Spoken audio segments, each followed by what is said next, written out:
مسلم شریف کی حدیث ہے، نبی رحمت صلی اللہ علیہ وسلم نے سیدنا فاروق اعظم رضی اللہ تعالی عنہ سے کہا، اے عمر، ایک شخص ہے، اس کا نام اویس ہے اور وہ قرنی ہے، اس کے کمر پر اس کی برس کا ایک داغ ہے، پہلے بڑا تھا، اب وہ تقریباً کم ہوتے ہوتے 1 درہم جتنا رہ گیا ہے، اب وہ موجود ہے، یعنی میرے وقت میں وہ موجود ہے، لیکن میرے پاس نہیں آیا، میری زیارت نہیں کی، مجھ سے بیعت نہیں ہوا،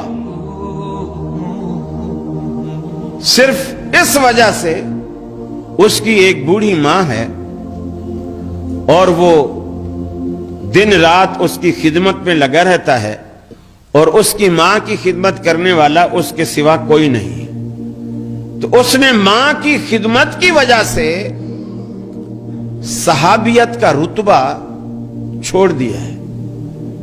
اگر میرے پاس آتا، میری زیارت کرتا، چونکہ وہ صاحب ایمان ہے، مجھ سے ملاقات کرتا، صحابیت کا رتبہ پاتا، لیکن بوڑھی ماں کی وجہ سے اس نے صحابیت کا رتبہ چھوڑ دیا۔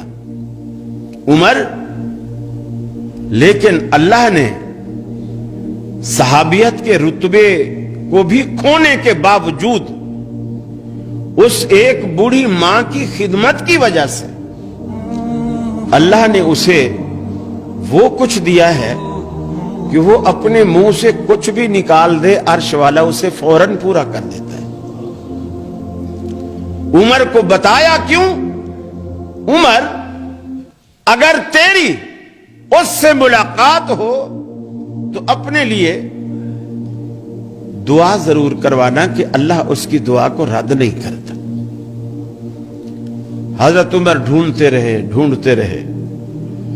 رسول اللہ صلی اللہ علیہ وسلم دنیا سے چلے گئے، صدیق اکبر کی خلافت آئی، وہ بھی چلے گئے، حضرت عمر کی خلافت آئی۔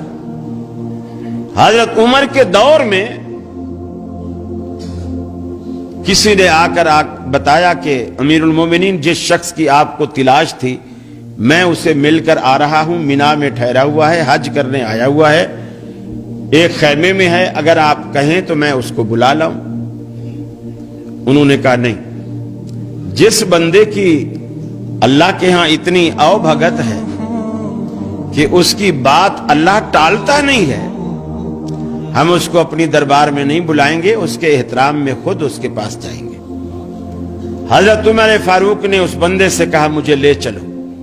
خیمے میں گئے، ایک شخص ہانڈی چولہے کے اوپر رکھ کر پکا رہا تھا، باقی کچھ دور بیٹھے ہوئے تھے۔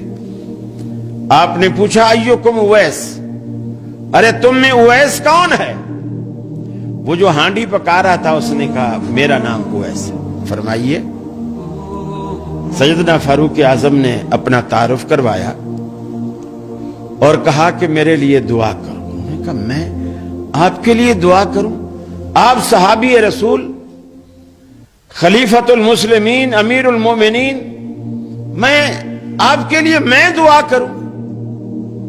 فرمانے لگے یہ میں نہیں کہہ رہا، میری خواہش نہیں تھی، مجھے تو پتہ بھی نہیں تھا، یہ رسول اللہ صلی اللہ علیہ وسلم نے کہا اے عمر، اگر تجھے وہ شخص ملے تو اس سے اپنے لیے دعا ضرور کروانا، اس لیے کہ اللہ اس شخص کی دعا کو رد نہیں کرتا۔ وہ اس نے عرض کی کہ پھر فرمائیے میں کیا دعا کروں، کیا دعا کروں آپ کے لیے؟ اسلام آباد والو، اگر ہم ہوتے نا، ہم کہتے کہ اس دفعہ میں نے 40,000 والے کئی بانڈ خریدے ہیں، تو بس یہ دعا کر دو کہ پہلا، دوسرا، تیسرا سارے انعام میرے ہی نکلے ہیں۔ لیکن آپ جانتے ہیں سیدنا فاروق اعظم نے کیا دعا کی؟ فرمایا کہ میرے لیے یہ دعا کرو کہ اللہ عمر کے گناہوں کو معاف کر دے۔ حالانکہ جس کے دامن میں کوئی جھول نہیں، کوئی داغ نہیں، یہ محض اللہ کے ڈر کی وجہ سے